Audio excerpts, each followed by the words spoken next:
In this video, we're going to show you how to make wax melts at home. It's so easy to do and the results smell amazing.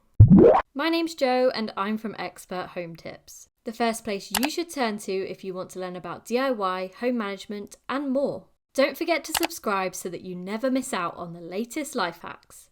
Let's get started with our guide on how to make wax melts. Begin by filling a saucepan with 300 ml of water and bring it to a simmer on the hob.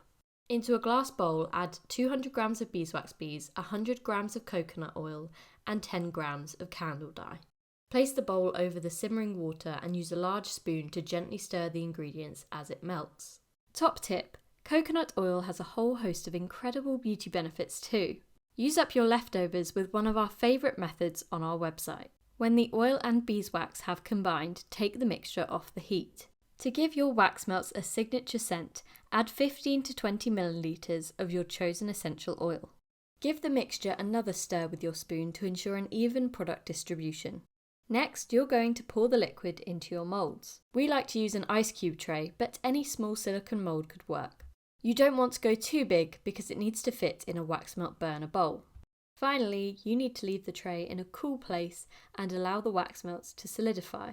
After a few hours, your homemade wax melts will be ready to use. Simply pop them out of the tray and store them in a container.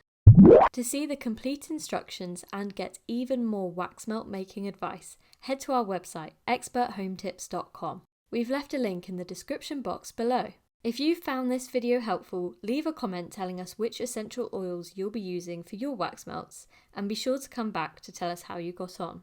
Don't forget to like this video and subscribe to our YouTube channel right now.